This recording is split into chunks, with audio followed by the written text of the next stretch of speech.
It is. I mean, it's 5 o'clock on a Friday. So, but we had 6 there. people RSVP via the web form. So,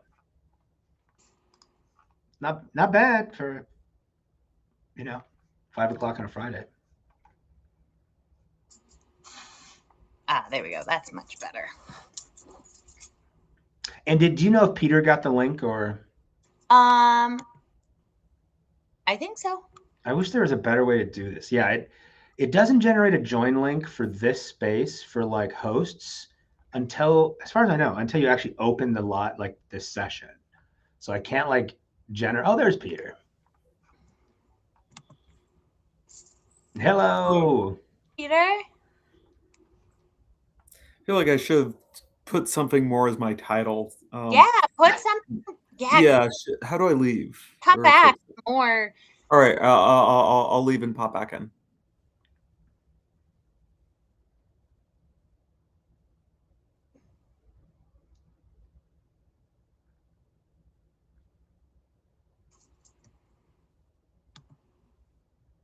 well, I'm going to be listening in, but I'm not going to be able to be like participating at all.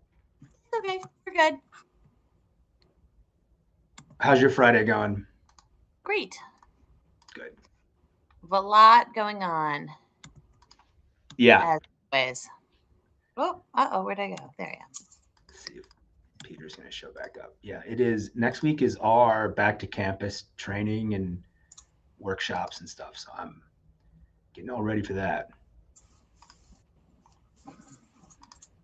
And today is little Hubert's last day at his daycare, which I'm super excited about. And then he's joining Bruce at the Child Development Center attached to Kent State University. So they'll be at the same daycare, which is just going to massively simplify my life. And I'm so excited. It's much better, and you will be very pleased. Yeah.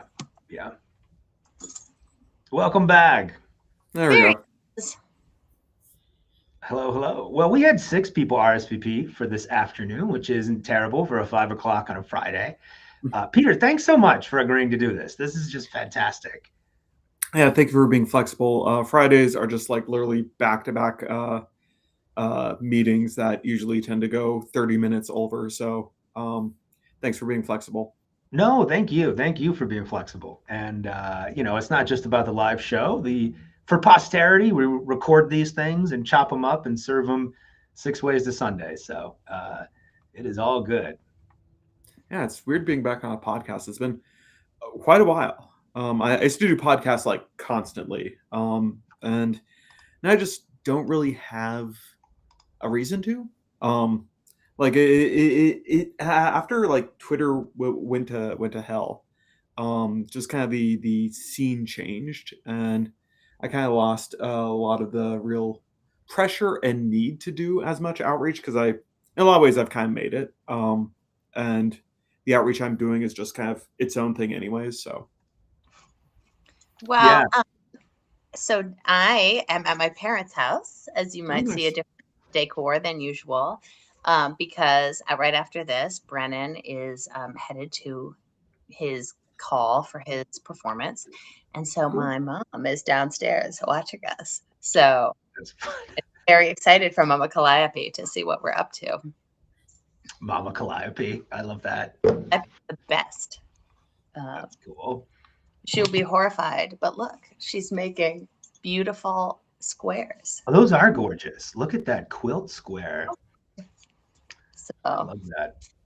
What was I going to say? Yeah, one of the streams the other day, we were doing a late night polymorph session. Nancy Druid, which I'll never tire of talking about. And one of our community members, a couple of our community members joined in, and I was GMing, and they were like, hey, can I swear on stream? And I'm like, yeah, it's not cable, do whatever you want. And ended up with a C-bomb on the stream. And I was like, I wasn't expecting that, but there it is right out there. So for everybody's parents, just watch out. Things get spicy sometimes. Although I don't imagine on Fellowship Friday it's quite as explicit. So Peter and I never know what we might do.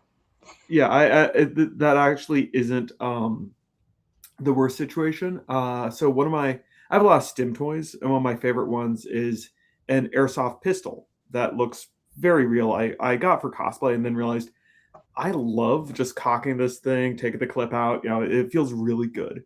And so I'm on this stream, and I just have it. I just start, and then people think like I'm about to like kill myself or go shoot my computer or something, and they're freaking out because there's a stream on Twitch, and Twitch is very like, you know, you cannot have a weapon, so they're just like put that away. I'm like, wait, what? Oh yeah, right. I'll go back to the little fidget spinners. Yeah. Yes, I remember those things. Yeah, in high school, there was a big moment where we were doing all the airsoft and paintball stuff. Hmm.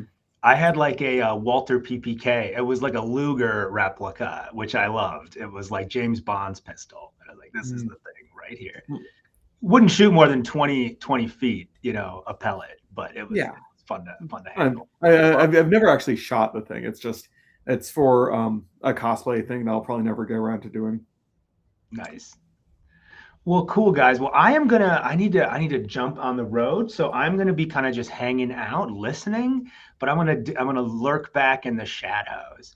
But yeah, thanks for doing this again. And I said if people want to join in at the end for Q&A, they're welcome. So there might be people popping in here. I'll watch out for that and kind of let them in if it doesn't seem super sus who might be jumping in here. But other than that, yeah, just give a shout if anything comes up. And thanks again for doing this. I'll just kind of slink back if there isn't anything else.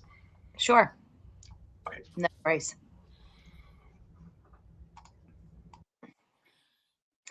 I think that even though we're like a minute early, maybe we'll just get started. Yeah, we will easily fill the hour. I could talk with you for, you know, 8 hours easily. Yeah. Yeah. Scoop my head over. I need to we'll need to stop by 5:45 my time because I got to get Brennan. No, that will be significantly over because I have to drive to my evening group. So yeah, great.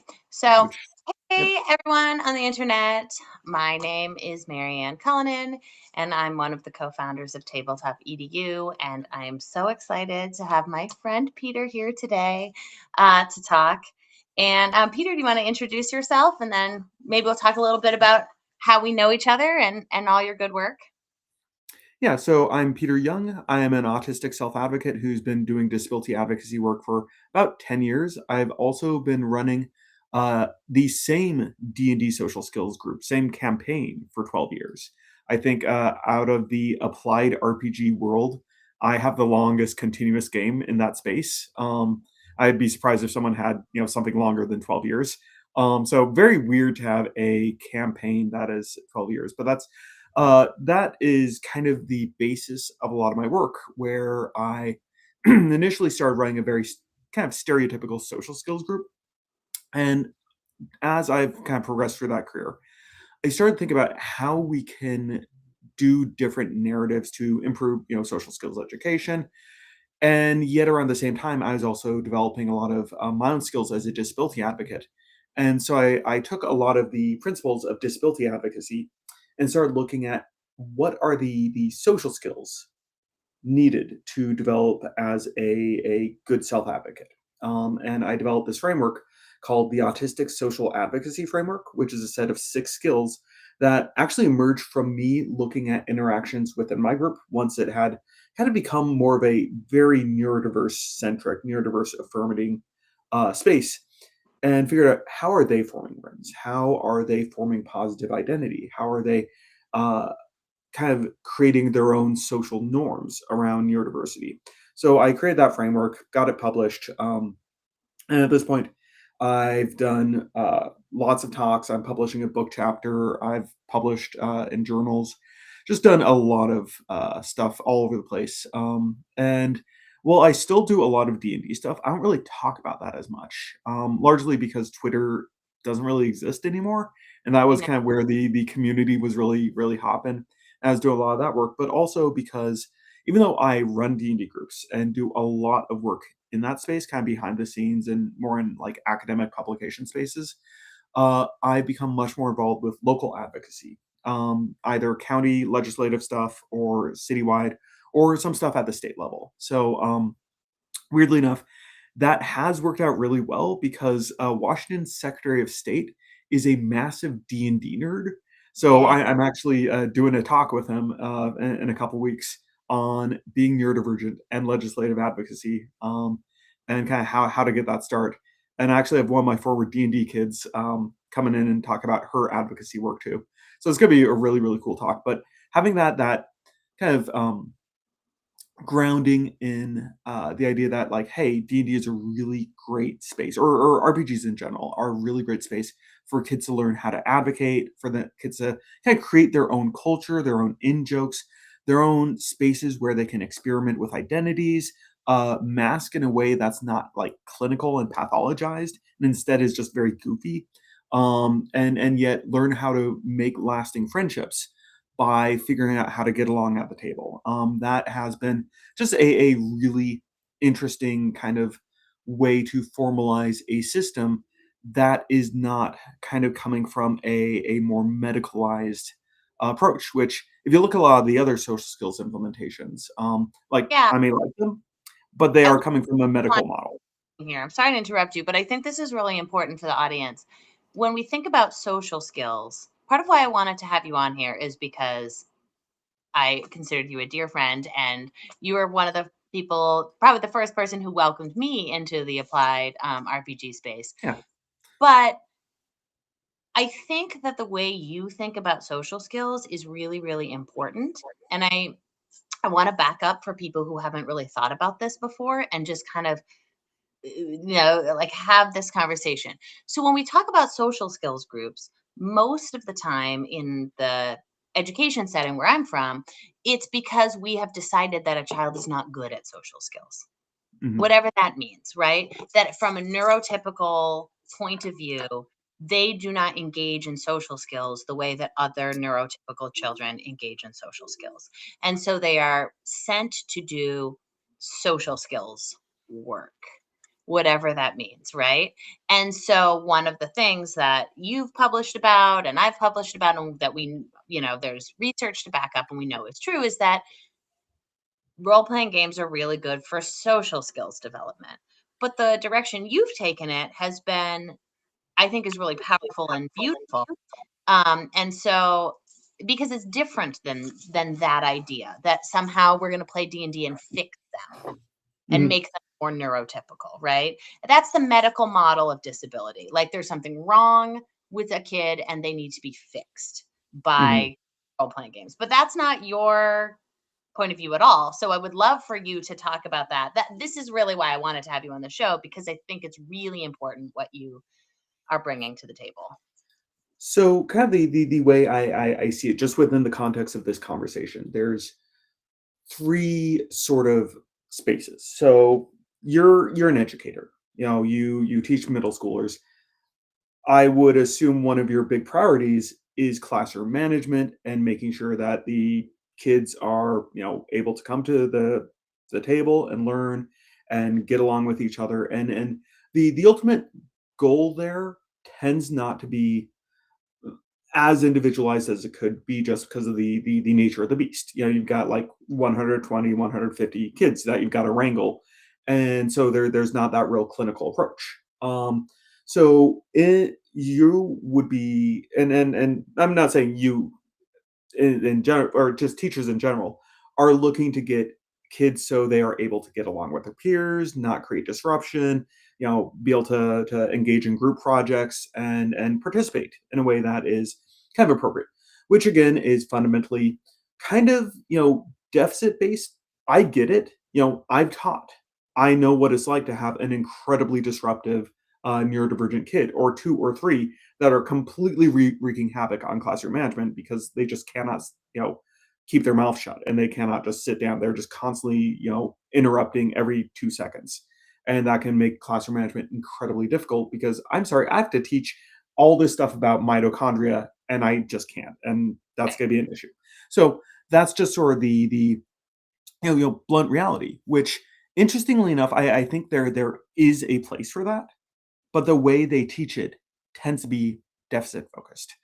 And what I mean by that is, so you got a kid that just, cannot keep his mouth shut, is just constantly interrupting, cannot focus, and just wants to info dump about, Mario all day. And it's really, really becoming an issue. So you would send them to maybe a social skills group where they learn to raise their hand, they learn to kind of stay focused, they doing these things that help them fit into the classroom better. That is okay. That could cause some masking exhaustion later on, if not balanced with some other community. But could help them keep a job. So there is a space for that. Could help them pass classes. Become academically, successful, which is an important goal. You want to be able to do well in school. You want to be able to get a job. However, there's this kind of modality there, this mentality that you're broken and you need to be fixed. So you can sit down, shut up, and engage with class. My groups kind of there was this schism moment over COVID where we moved to Discord. So I got to see how the kids interacted. And I watched the kids, or I actually wasn't watching the kids one day, and I just opened my phone and saw like 100 messages. I was like, oh my God, did someone die? No, one of the kids said, hey, a teacher just made fun of me for being autistic. And all the kids jumped in and were being super supportive. And this one kid's like, okay, here's how you sue the school district and win. So went straight into like legislate or like litigation. So I was like, oh my God, this is now an advocacy group. This is doing something interesting. So I spent a lot of time observing stuff and talking with other kind of advocates in other spaces. Had a great conversation with a guy named Grant Sparks that went on till 3 a.m. Multiple very long talks about the idea of what advocacy means. Oh yeah, I adore Grant. So we continued this group, and I got to see the kids forming really strong relationships, hanging out outside the group, being able to support each other through stressors and be really, really affirming. And so what I realized is there's actually two spaces that you can play around within the RPG world. And if you're going to need to teach a kid skills in a way that has kind of a deficit focus, if you can implement it away from the kid and place it into kind of this imaginational space, then the kid doesn't feel broken. So what I mean by that is I use frame theory, which is this idea that there's different kind of social spaces in an RPG world. At the table, I teach different kids to get along with different kids. Teach them how to get along with the other weird kids, because those are going to be the people that become their lifelong friends. Getting good at being a neurodivergent friend is something that no one teaches. So I want to teach them how to get along with other neurodivergents, because those are going to be the people that they form lifelong friendships with. I mean, maybe not that group, but they're going to get the skills to, be open-minded about what a friend looks like. What is friendship?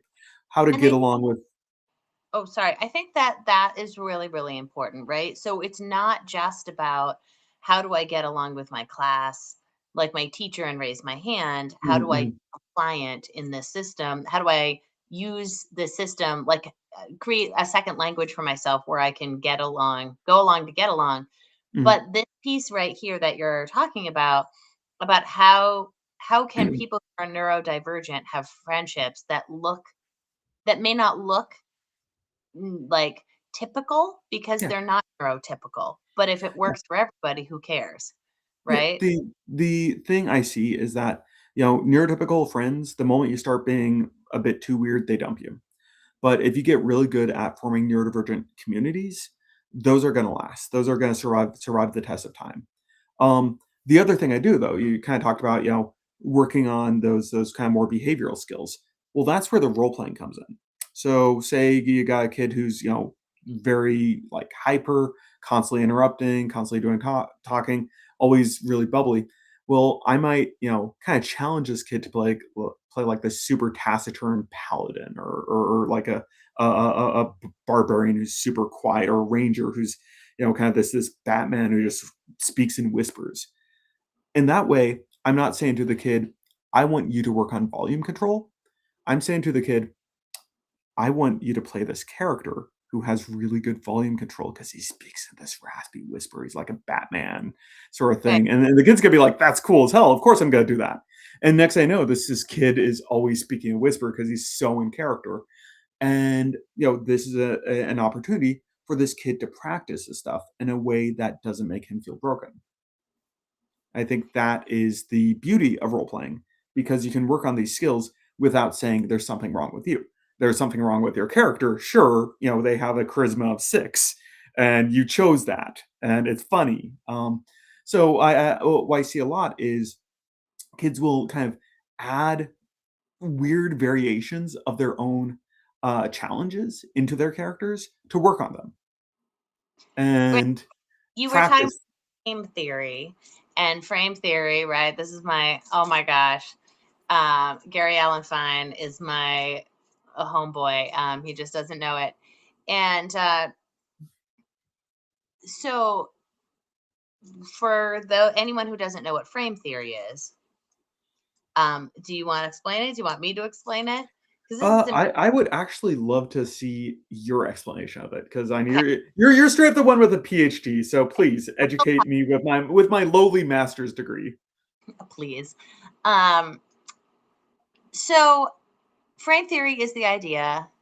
Well, so very quickly, Gary Allen Fine in 1983 wrote a book called Shared Fantasy, and he's a sociologist who studies niche communities. And so at that time, role-playing games were pretty niche still, and I guess they still are, but not nearly like they were. And so he was trying to say, well, how do people think when they're playing a role-playing game? And he discovered that role-playing games are one of the 3, you think in 3 ways at once, and they're one of the only times you do that. And so the first way is yourself in meat space, which we're all in right now. Like, am I hungry? Am I tired? Do I have to go? Do I have to, whatever. And we're all in that all the time. And the second one is yourself as a strategist. And this is the one where you might be playing soccer and you might have to go to the bathroom, but you don't leave the soccer field to go to the bathroom, because then your team would be man down and you would get a red card and it would make you not win, right? Because you're trying to strategize to win the game. So might be a disconnect between these 2 frames, and you choose one over the other.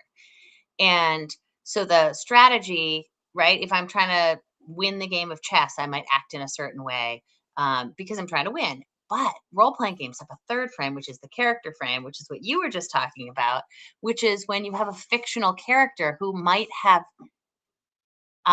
like ideas or needs or drive that is not strategic and doesn't necessarily match your own, although it might. And so you might do things in fiction that are against the strategy of like winning, right? Because winning is to tell us in a role-playing game might be to tell a satisfying story, but it's generally to like get through whatever the next obstacle is. But you might do something like give your character a charisma of 6 because it's funny and it makes sense to the story you're telling. So this is so important, because when you have different frames, that fictional third frame allows for alibi. So it isn't you that has this social challenge, it's your character, and that lowers the stakes. And it sounds like that's what you're describing here. It lowers the stakes, and it also frees them from a deficit focus. Right. It's not me that's broken, that needs to be fixed or not fixed. It's Rogar the orc, who has a charisma of 6, and he's like this, and it's funny, and I can have fun with it.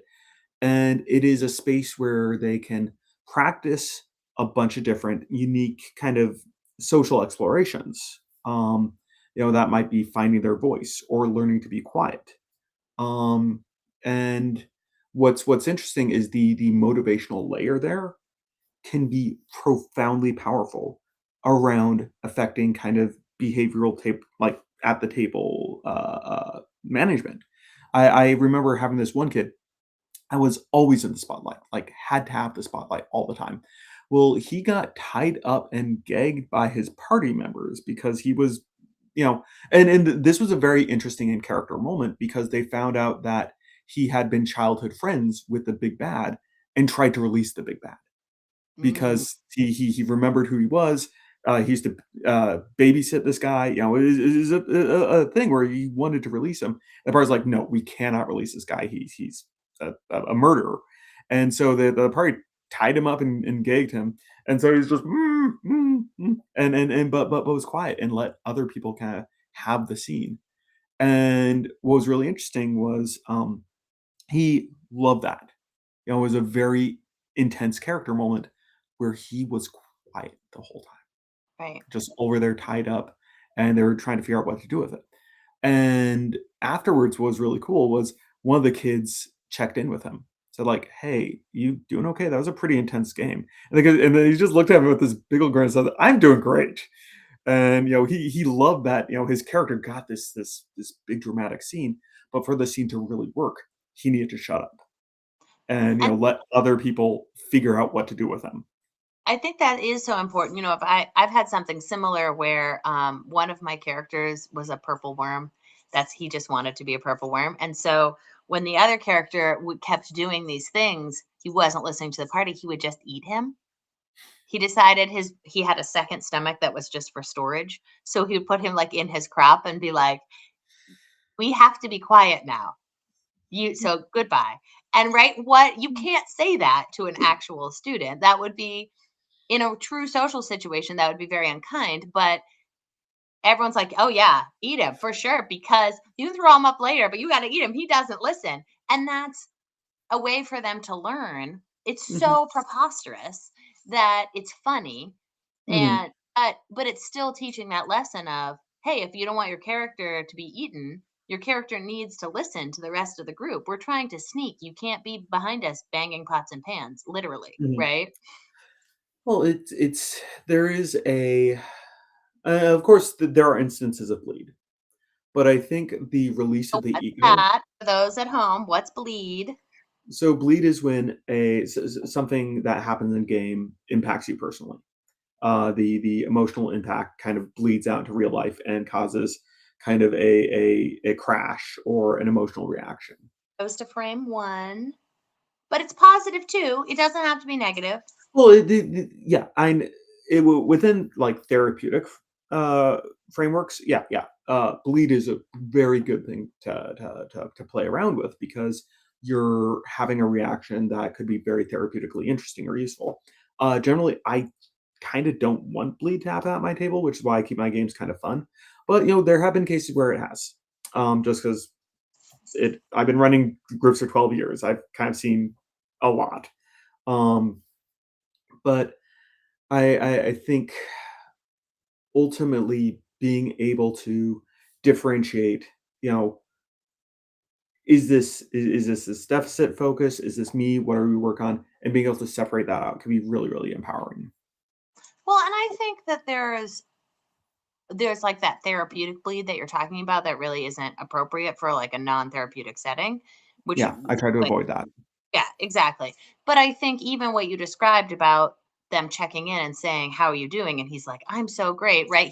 Was able to, your person was able to craft this moment and have this like really meaningful moment. And so in that way, that's kind of bleed too, right? Because even though they weren't really having those experiences in real life, that fiction now informs the way that they are going to potentially think about themselves in social situations moving out of it. So that's kind of an interesting alternative perspective, though. So there may be things that are very therapeutic that happen within the role playing frame or the character frame or whatever. But at the same time, I play a lot in my games with ideas around characters that are very likely neurodivergent. And I think the kids can see themselves in these characters. And I think that creates a really interesting sort of bleed where they will get super attached to these very like ADHD or very autistic coded characters and suddenly just would die for this like weird autistic kobold they just met. And that's suddenly the biggest, most important plot line is, Mipa must be saved. And they don't care about, this dragon army taking over. We have to go rebuild Mipa's fan club or something. Who Um, among us has not had a campaign completely derailed by an adorable NPC unexpectedly? yes, friggin' kobolds. Just say no. um, I had so it, um, a small servant girl named Biscuit who was literally just there to tell them there was a back staircase. And after that, absolutely not. The whole thing became a saving biscuit. My latest one was a college student, a university student intern who was unpaid, and oh my god, the kids felt just so bad for this like very, you know, millennial coded, you know, unpaid, overworked, tired intern who just could not get a break. That they would move mountains for this poor woman. Well, and I think that's a really interesting point too. We've been really focused in our conversation so far on people's individual characters and how they interact with each other. But I do think that we also get to role play having heroic actions and sort of being heroic in the way that we think about the world, right? We get to practice advocacy, we get to practice thinking about systems and dismantling systems of oppression, um, in a way that is much less complex than doing it in real life, but sort of helps you start to think in that way. Kind of the interesting thing is that I used to, and I still organically bring some of that in, but recently, and part of this is just, you know, empowering my own laziness. I've been giving kids so much control over the plot. We do a world building session, usually at the beginning of every quarter, where the kids make the town they're going to be hanging out in, or determine what factions are there. And that's not just me being lazy. I think the core principle there actually is about building agency and modeling agency and learning how to get along while having agency, because well, it is important to have representation and all this stuff. I think it's also really important to create a space where suddenly you have control of something that is your own, that is your own agency. And how do you share agency? Because a real critical skill, and of course this is just basic group work, teamwork, but larger in advocacy spaces, sharing agency and being able to compromise in your view of what is right and what should happen, and having the power that is fundamentally yours to share with others is a really, really important skill. And that also really frames this group as something that is fundamentally theirs. And sometimes that means the stories aren't as, um, you know, I don't have as much control as I would necessarily like, but at the same time, I don't care.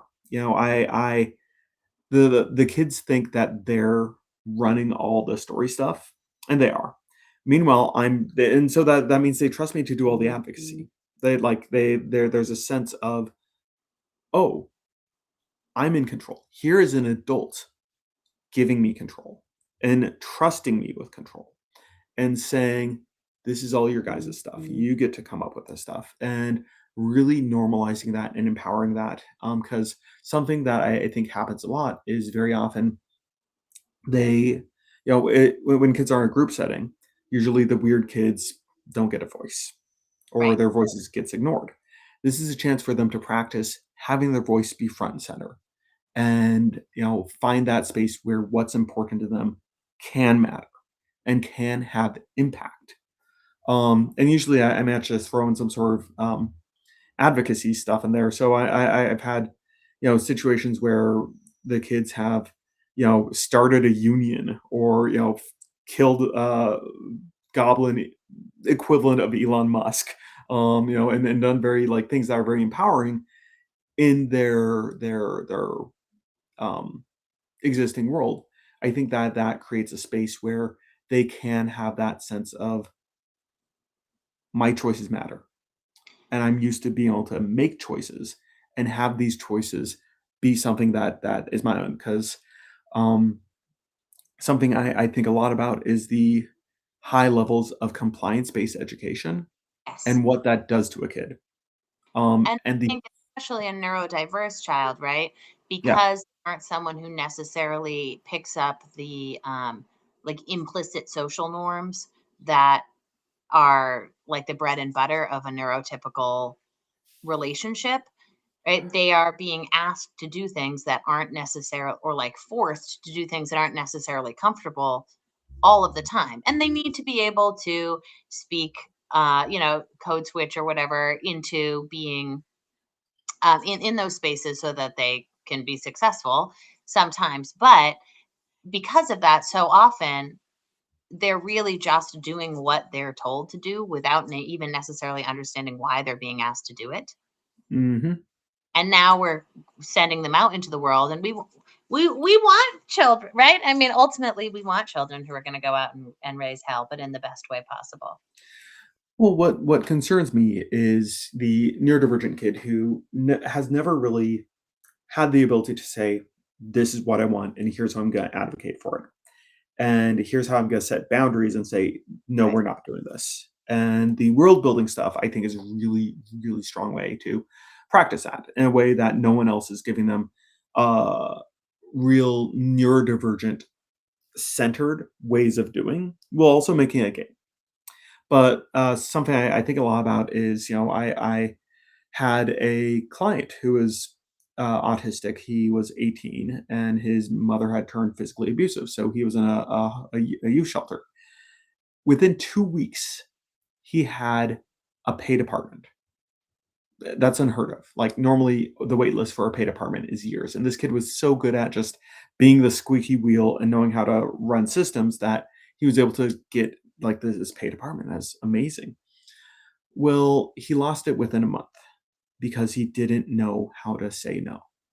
And so a bunch of people from the youth center said, "Oh, you should invite me over for a party."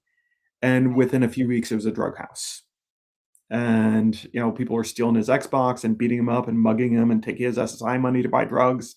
Like, it was ridiculous, because he didn't know how to articulate what he wanted. No one had ever really taught him that.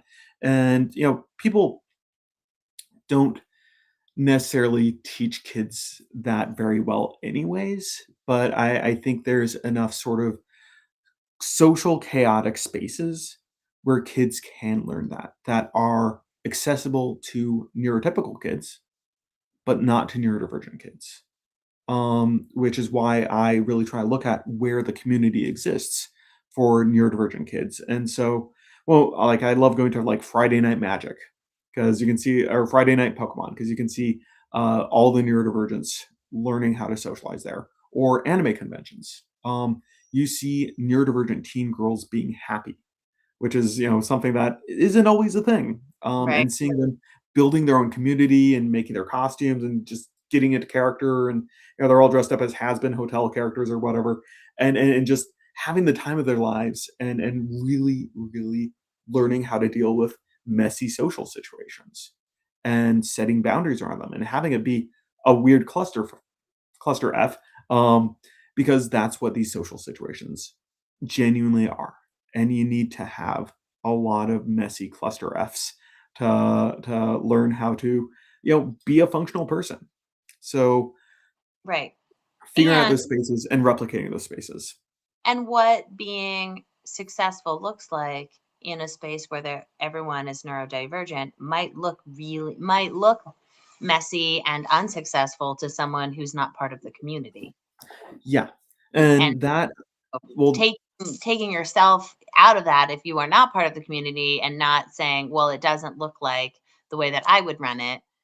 There, right? If everyone within it is successful and happy, then maybe it doesn't have to be run the way that you would do it. well, I think that is, going into my legislative work. One of my goals is increasing autistic employment within autism and autism adjacent fields. Uh, I love working for aspiring youth. We've got 40 staff, and most of them are neurodivergent. Our entire leadership team, all neurodivergent. Um, and it's kind of one of those situations where it works really well. I'm autistic, so I'm very special interesty, and I can just kind of think about something for hours at a time and really kind of work it around in my head. So long as nobody talks to me and I can just sort of like ponder. Um, and I'm really good at that because I will get into my special interests and never get tired of thinking about this thing. That works really well for an advocacy guy. Whereas the people running the summer camps are ADHD and can handle a bajillion kids who are all neurodivergent and all really quirky and be in their happy place. So we've created this culture where it works really well. But you look at most of autism services and also the education side, that's not present. You don't see a lot of autistic teachers for reasons that I'm fully aware of. I've spent time in a classroom. It's dysregulating. It is so dysregulating. Having to follow 12 things at once, worry about classroom management, think about what you're doing, and also having so many curveballs, so it's really hard to get into a routine. Um, and all the sensory stuff. Having to wake up at 6 a.m. A lot of us are kind of night owls. It's just very, very difficult.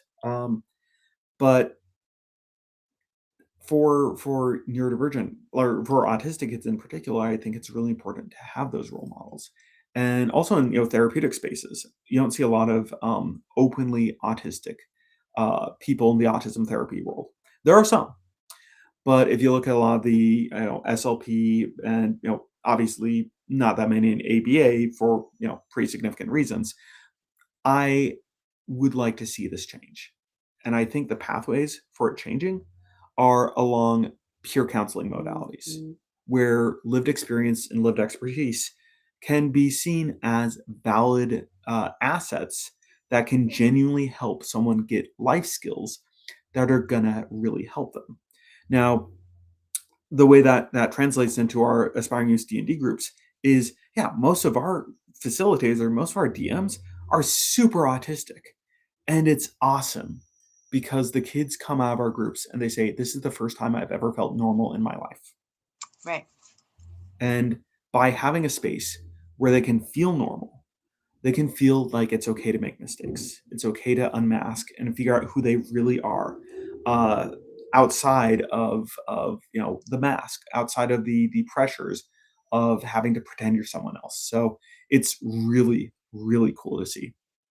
I have a connection with this so the way around here, and I think in many places, that you are identified as potentially having ADHD is through this thing called the Vanderbilt scales, which is a bunch of questions. And then the adults around you answer the questions. And if they think you're ADHD, then you are. One of the questions is like runs and climbs excessively. And I'm always like, as compared to what?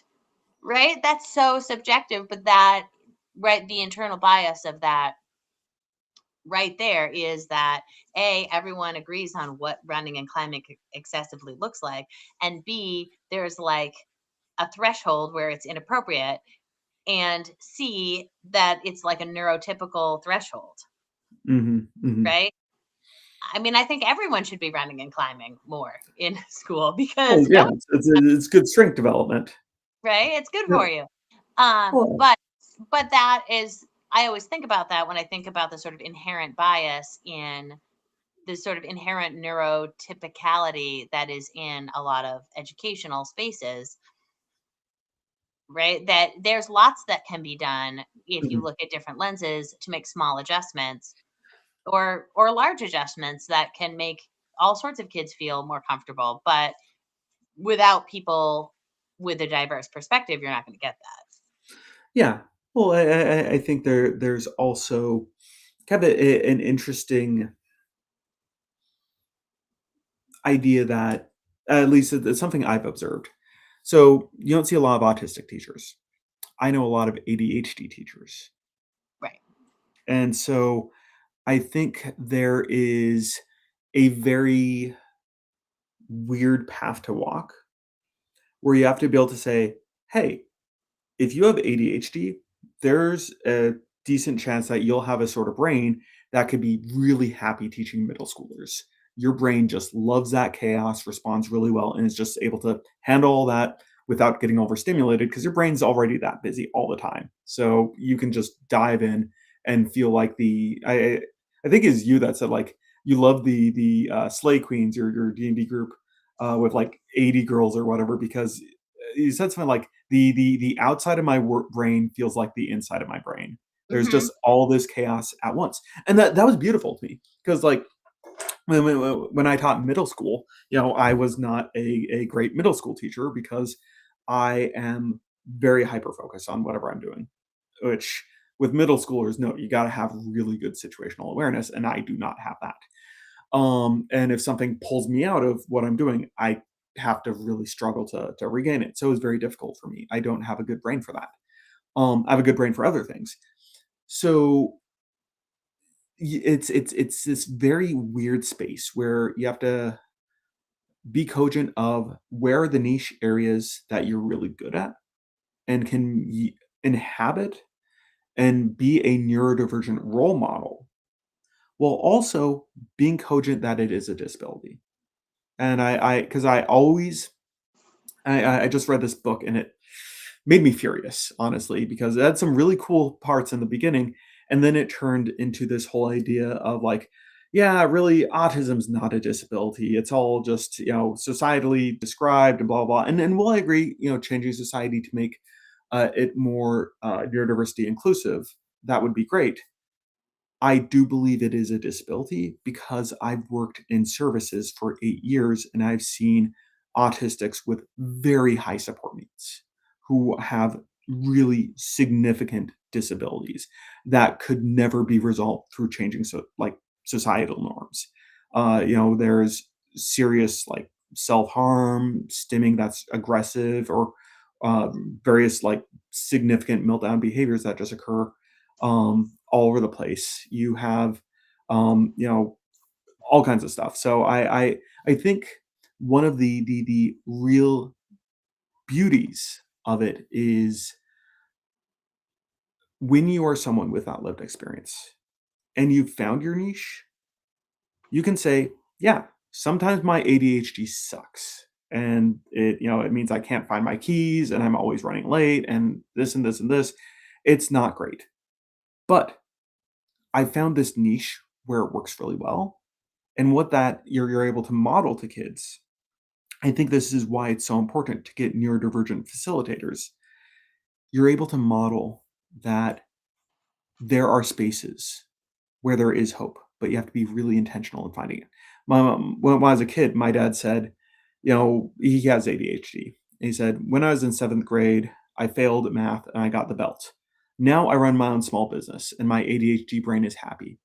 Find your niche. And So great advice. I just learned how to look at the comments. So thank you everyone for commenting. We have chat. So Oh, we do. someone pointed out that all the autistic teachers go to work in colleges as professors. Oh, okay. So Funny. valid. Yeah. I will say, I'm talking about K-12. There absolutely are a ton of autistic faculty out there, and something that has been communicated to me by faculty, because I actually know quite a few autistic, professors, is no one talks about this, but faculty wishes they could just take a basic how to teach course, Right. because they're just like, oh, you've done this amazing research, cool, teach a bunch of freshmen. Right. Yeah, and there's a comment here about how, we're kind of getting towards the end of what we're talking about, and so we could talk about some of these things forever, but it's that, that idea of like even the label of neurodivergent versus neurotypical. And but we definitely are in a space where these children whose brains do not naturally pick up the implicit sort of expected social norms, right? That are very comfortable to some people in the population. And that's kind of how we've taken to use it, taken to labeling them, right? Our own little friend group here in New Hampshire calls ourselves neurospicy, but it's right. There's some way to talk about kids who fall outside of this very specified, often implicit group of expectations as other, and that's the medicalized model. So part of what we're trying to do is create spaces that are adaptively different than that. Yes. Part of that is, so it's one thing to talk about the double empathy problem, which kind of like, long story short, autistics have their own sort of social skills. And if autistics engage with other autistics, they tend to get along pretty well. And the idea that autistics are somehow socially deficit kind of goes away when autistics interact with other autistics. They communicate really well. I think it's a much more messy reality than that. A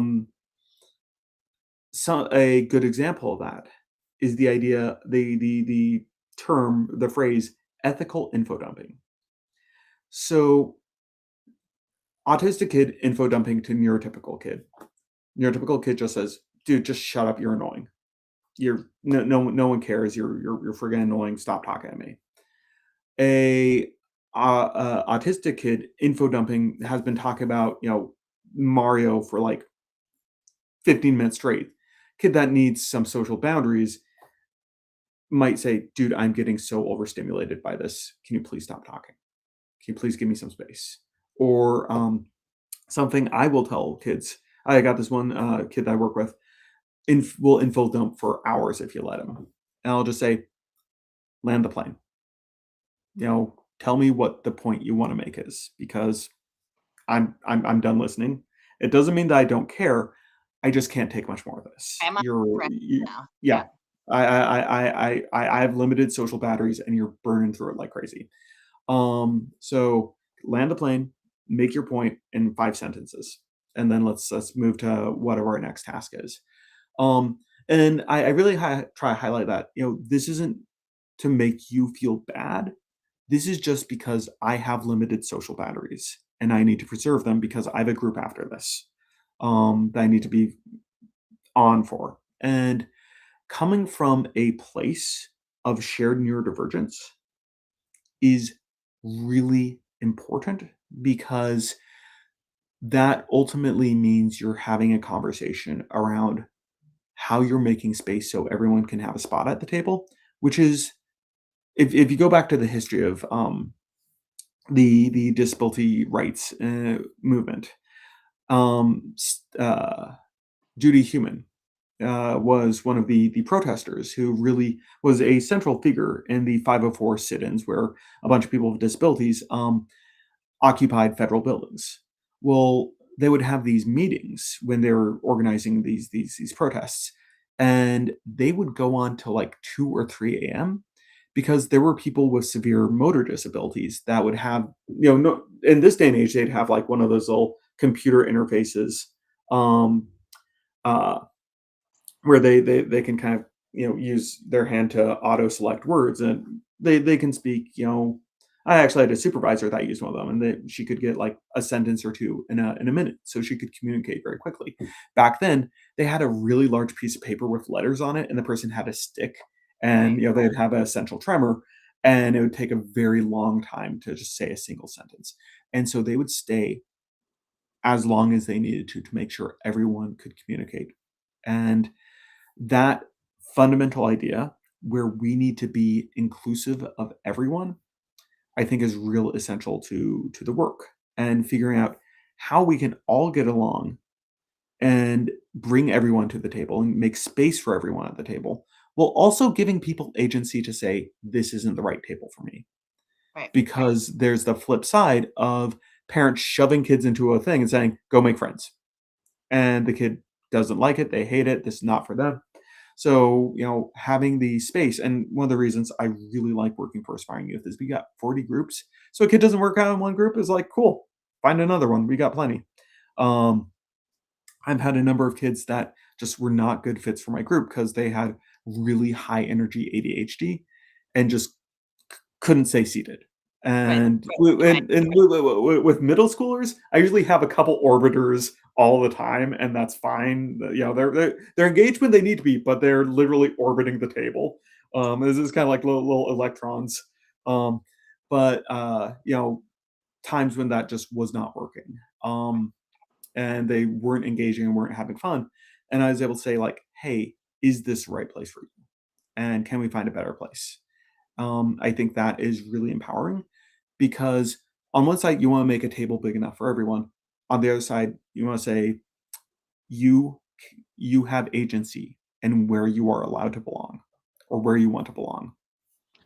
So, Peter, I'm looking at the clock here, and I'm getting, I need to bring my kid to his play in a minute. But I think we've hit on some really important things here.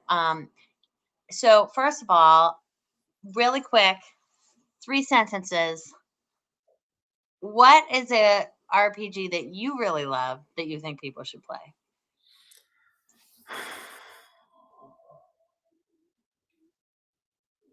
Fiasco. Oh, Fiasco, it's like it is the RPG version of a Coen Brothers film. I have never run it in one of my applied groups, but personally, I find it just so much fun. You learn so much about the people you play with in very awkward and strange ways, and you learn how to handle self-destruction incredibly well. awesome. So I think that's a wonderful way to get very comfortable with the idea of, yes, your character will have awful things happen to them, and that's great. And how do people get in touch with you if they Uh, want to continue this conversation? Blue Sky at Roll for Kindness, or check out my website, rollforkindness.com. Also, aspiringyouth.net. That's my kind of day job.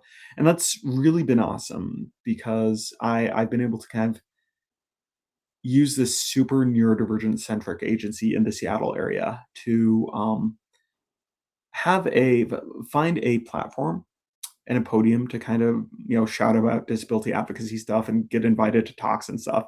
So being able to highlight what the next generation of neurodivergent affirming applied RPGs should look like, because I feel like they're doing it right. I'm helping make them do it right, or I'm helping teach them how to do it right.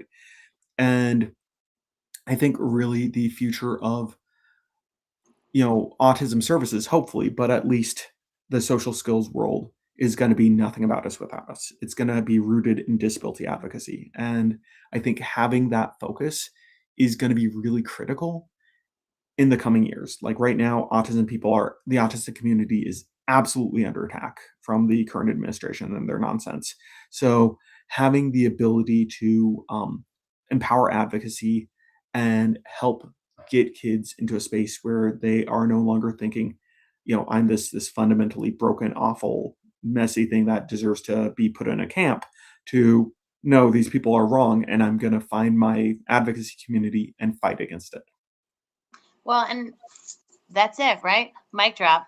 That's the mic drop moment. And Peter, thank you so much for being here. I respect and admire you so much, and I'm so glad to be able to call you a friend. And I'm Same. glad you're finally on here. So, but we are going to close up for today. And so, thank you for joining us, and thank everyone out there for joining us. And we will talk to you another time here on Fellowship Friday. Bye.